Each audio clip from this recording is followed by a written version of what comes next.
지금 표틀막 얘기가 나와서 잠깐 파틀막으로 표틀막입니다. 네, 파틀막 얘기도 좀 파틀막 한번 아닙니다. 해볼게요. 저는 그런 네. 저기 선관위에서 정치적 표현물로 하는 그런 표현을 하지 않습니다. 파틀막은 조국 혁신당에서 조국혁신당 농협으로 하십시오. 냈었습니다. 그럼 선관위에서 네. 이거는 정치적 표현물이기 때문에 이제 투표소 안에 파 들고 가면 안 된다. 네, 이 의견에 동의를 하시는 그 거. 말도 안 되죠. 대파가 무슨 죄가 있어요. 그냥 음식이잖아요. 그런데 이게 무슨 정치적 표현물입니까? 그러면은 디올백 메고 하면 안 됩니까? 투표를? 아이고. 디올백 또 맡겨놔야 되나? 저 그런 거예요. 말도 안 되는 얘기죠. 근데 그 일반적으로 투표장에 대파를 들고 갈 일이 있습니까? 아니 장 보고 아니, 장 와서 보고 할 수 아, 있어요. 그런 경우라면 있잖아요. 충분히 네. 이해할 수 있겠지만 아, 일부러 이게 이렇게. 정치적 메시지를 자신이 표현하고자 하는 것들은 선거법에서 굉장히 엄격히 관리하고 있기 때문에 선관위에서는 그 선거법에 준용해서 그거에 대한 유권 해석을 내린 거라고 보는데 일부러 투표장에 파 들고 간 사람은 찾아보면 아니 대파에 영향을 미칠 정도면 국정 운영을 하지 말아야죠. 그러면 파 저를 발레 얘기하면 파킹은 뭐 어떻게 대파 보세요? 정도에 흔들려요? 아니 국민의힘이 굉장히 곤혹스러울 것 같아요. 이제 대파를 좀 잊고 싶은데 계속 누군가가 대파를 떠올리게 하거든요. 예, 예. 당내에서 후보가 그러지 않나 이번에는 선관위가 그러지 않나 아니 이 얘기가 나왔으니까 그럼 대파가 문제면 저는 KBS 9시 뉴스를 볼 때마다 그 시그널 음악이 나올 때마다 가슴이 설레거든요. 왜요? 그 파란 바탕 위에 구자가 짠 하고 나타나요. 왜 혁신당 그거는 같아서. 선관위가 문제 안 삼습니까? 조국혁신당 9번. 그렇게 근데 의미를 심지어 또 파란색이에요. 부여를 할 수가 있군요. 만약 MBC 1번이 문제가 된다면 네. KBS 9시 뉴스도 문제 삼아야죠. 이게 참 그거는 한시 이제 뉴스도 문제 삼고. 그거는 그러니까. 두시 저희가 뉴스도 문제 이제 삼고. 본인이 본인의 이야기를 하게 되는 게 돼서 좀 넘어가겠습니다. 네, 넘어가시죠. 이제 장성철 소장님. 네. 아니 뭐 대파 그거 가지고 또 선관위에서 그런 얘기까지 하나 이게 또 이렇게 논란이 되잖아요. 그러니까 국민의힘이 더 안 좋은 거예요. 이런 논란 자체를 불러일으키는 게.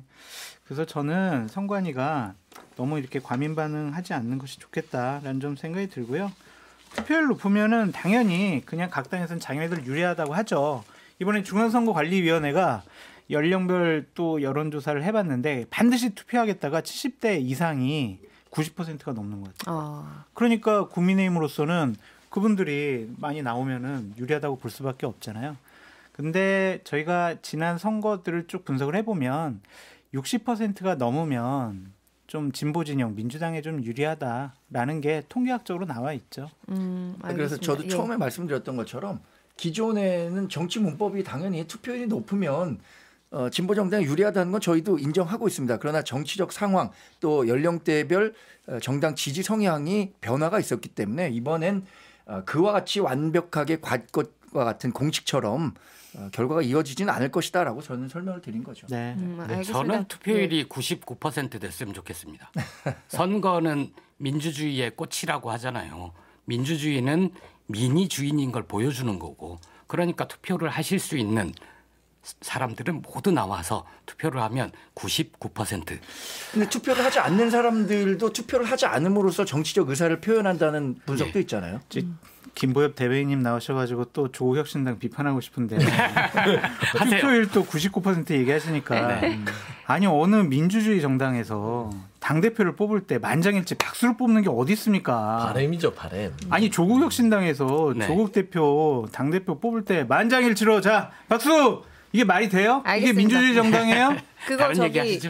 저희 방송 끝나고 식사하시면서 두 분 계속 이제 제 말씀하시면 존경하고 될 것 같고. 사랑하는 예, 예. 김보엽 선배님 한 20년 됐습니다, 안지. 네, 알겠습니다. 지금 사전투표 뭐 이모저모 이야기하고 있었는데요. 조금 전에 2, 3분 정도 유튜브에 음향사고가 있었습니다. 지금은 정상화됐거든요. 시청에 불편을 드려서 너무너무 죄송합니다. 자, 이어서 양당 대표들이요. 2030 지금 저희가 표심 얘기했는데 좀 어쨌든 신경은 막바지에 쓰려고 하는 것 같아요. 한동훈 비대위원장은 서울 신촌에서 그리고 이재명 민주당 대표는 대전 카이스트까지 가서 사전투표 독려했거든요. 이 움직임에 대해서는 어떤 배경이 있는지 어떤 의도가 있는지 좀 해석을 들어볼까요? 저부터 말씀드릴까요? 예. 그러면 그래도 우리가 집권 여당이니까. 그럼요, 말씀하시죠. 한동훈 비대위원장이 신촌에 가서 사전선거 하셨는데 신촌이 대표적인 대학가잖아요. 예. 네. 서울 주요 4개 대학이 그렇죠. 밀집해 있고 최근에 김준혁 후보의 뭐 이대생 성상납 관련한 논란이 계속 확산되고 있는 거 아닙니까? 그리고 이런 인식이 평소에 이분이 갖고 있던 소신과 철학이 발현된 것들이 확인되고 있잖아요. 이런 부분들에 대해서 명확하게 우리가 심판할 필요가 있을 것이다라는 인식을 갖고 있고요. 여러 일정들 고려해서 신촌을 찾은 거로 생각하고 있습니다. 조직국에서 일정들을 고려를 하고 있는데 이런 복합적인 메시지, 그러니까 20, 30대들을 집중적으로 겨냥하겠다. 또 이대생들 성상납과 관련한 논란이 확산되고 있는 만큼 이것들이 전반적으로 좀 더 확산됐으면 좋겠다. 라는 생각도 갖고 있겠죠. 근데 신촌에 이화여대만 있는 건 아니잖아요. 네. 그러니까 모든 대학가의 표심을 이제 공략하는데 이 방식이 옳았냐 뭐 이런 지적도 있더라고요. 그러니까 상징적인 장소를 간 거죠. 뭐 상징성을 가장 키울 수 있는 게 정치적 메시지를 가장 크게 확산시킬 수 있는 거 아닌가요? 네. 장 소장님 덧붙일 말씀 있으신가요? 지금은 네거티브 캠페인 할 수밖에 없어요. 그래서 저렇게 투표하는 것도 상징적으로 민주당 나빠요. 민주당 찍으시면 안 돼요. 이러한 이미지와 신호를 주기 위해서 이 상징적으로 대학가가 많은 그쪽 신촌을 선택했다라고 볼 수밖에 없고요. 뭐 민주당도 마찬가지입니다. 뭐 이재명 당대표 대전 카이스트 그쪽에 가서 또 사전 투표 하셨잖아요. R&D 예산 이거 어떡할 거냐고. 국민의힘 정부, 윤석열 정부 나빠요. 계속 이런 거거든요. 그래서 어쩔 수 없이 이제 본투표 날까지 양당은 이렇게 투표 행위라든지 아니면은 선거 메시지 구호들을 통해서 상대방은 정말 찍으면 안 돼요라는 네거티브 선거 전략을 계속 유지할 것 같습니다. 서영주 부대변인은 네, 둘 다 메시지가 있는 일정이었죠. 그러니까 한동훈 비대위원장 지금 할 수 있는 게 별로 없어요. 그러니까 결국에는 김준현 후보에 대한 여러 가지 부적절한 발언을 가지고 흔들겠다는 의도인데 참 미쳐놓구나. 결국에는 이재명 대표가 대전을 찾았다는 거는 R&D 예산이죠. 그거는 R&D 예산은 누가 책정합니까? 윤석열 정부의 사죠. 지금 현재 선거의 큰 흐름은 윤석열 정권이 심판하는 것이지 김준현 후보를 심판하는 것은 아닐 수도 있는 것이다. 라는 차원에서는 한동훈 비대위원장의 미천이 없구나라고 저는 생각을 했고요. 저는 이제 두 대표 간에 있어서의 서로 간의 일정을 통해서 메시지를 내는 것까지는 이해가 됩니다. 선거 전략상. 근데 좀 논할 수는 있지만 왜 사전투표에 윤석열 대통령이 부산에서 했을까? 저는 그게 가장 궁금해요. 안 그래도 그거 질문 좀 드리려고 좀 했는데 생뚱맞다. 이제 용산에서 할 거다 뭐 이런 통상 그렇죠. 예측을 좀 깨고 네. 부산으로 내려가서 사전 투표를 한 거잖아요. 어떤 이제 정치적 의도가 있었다라고 많은 해석이 나오더라고요. 아니 윤석열 대통령 통상 대통령은요 집무실 가까운 그런 동사무소를 잠깐 사전투표소를 가서 하고 나서 그날의 일정을 소화를 하는 게 통례였습니다. 그런데 부산을 가잖아요. 근데 부산의 일정을 제가 살펴봤더니 나무 심기하러 가셨어요. 4월 5일이라. 아, 부산 식목일이어서 보면은 예, 두 가지였습니다. 보면 나무 심기 행사인데 부산 강서구 명지 근린공원에 나무를 심으러 가셨다. 그 다음에 부산항 신항 7부두 개항식에 가셨어요. 되게 한가하셔요. 이유가 뭐냐? 저는 부산에 갈 수도 있는데 선거공학사 이렇게 대놓고 마음대로 멋대로 선거 개입을 그냥 하시는 부분들에서 그동안 해왔으니까 그런 성정이니까 그런갑다 비판해도 좋다 내 마음대로 하겠다 좋은데 4월 5일 날 그 부산에 가서 나무 심을 정도의 열정이 있으면 이틀 전이 뭐였습니까? 4.3 제주였죠. 왜 안 가셨죠? 이게 국정 철학이고 심판 받을 일을 하는 겁니다. 사전투표를 어디에 가서 해도 좋습니다. 하지만 4.3 제주는 가지 않고 나무 심고 그 부산에서 신항 7부두가 개항한다고 거기 가서 그 행사에 참석한다? 이게 지금 윤석열 정부의 수준이다라는 측면에서는 실기를 했다고 저는 평가할 수밖에 없습니다. 그러니까 부산이 흔들린다는 얘기를 듣고 내가 좀 가서 부산 선거 좀 도와야 되겠는데 이런 생각을 하셨을 것 같아요. 근데 정작 부산에 출마한 국민의힘 후보들이 대통령이 오는 게 우리 선거에 도움이 될까?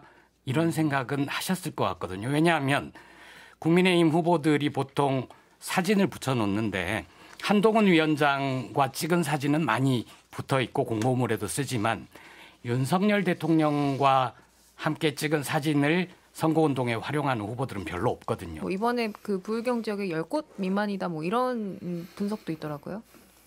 예. 네. 그래서 대통령은 아마 그 생각을 하셨을 겁니다. 부산 경남이 흔들린다. 내가 가서 도와야 되겠다. 근데 실제 결과로는 이어지지 않을 것 같습니다. 그러니까 그 지금 민주당이나 조국혁신당이나 정권 심판론을 가장 강력한 무기로 공략하고 있는 거 아닙니까? 근데 대통령이 부산 간 거 환영해야 되는 거 아니에요? 그러면 정권 심판론이 그렇게 유권자들에게 먹힐 거라면 이거 저는 대통령이 지금 정권 심판 어차피 이번 선거는 정권 심판 선거에 강할 수밖에 없었습니다. 그럼에도 불구하고 윤 대통령에 대한 뭐 국정 지지율이 조금 뭐 좋지 않기 때문에 우리 당도 좀 어려운 선거를 하고 있는 거잖아요. 부산에 가서 공식 행사가 있었고 부산에 가서 사전 투표 일정에 맞춰서 하는 거 뭐 충분히 용인할 수 있는 거 아닌가요? 그래서 선거법상에서 뭐 저촉된 것도 아니고 대통령이 할 수 있는 범위 내에서 하는 건데. 그래서 제가 어제 논평을 내면서도 윤 대통령 하고 싶은 거 마음껏 하시라 이런 논평을 냈어요. 그러니까 제가 제3자적으로 말씀을 드리면 전현직 대통령들은 선거를 앞두고는 좀 지방 일정 그리고 선거에 개입한다라는 해석을 할 만한 일정들은 좀 자제하시는 것이 좀 맞다고 보여집니다.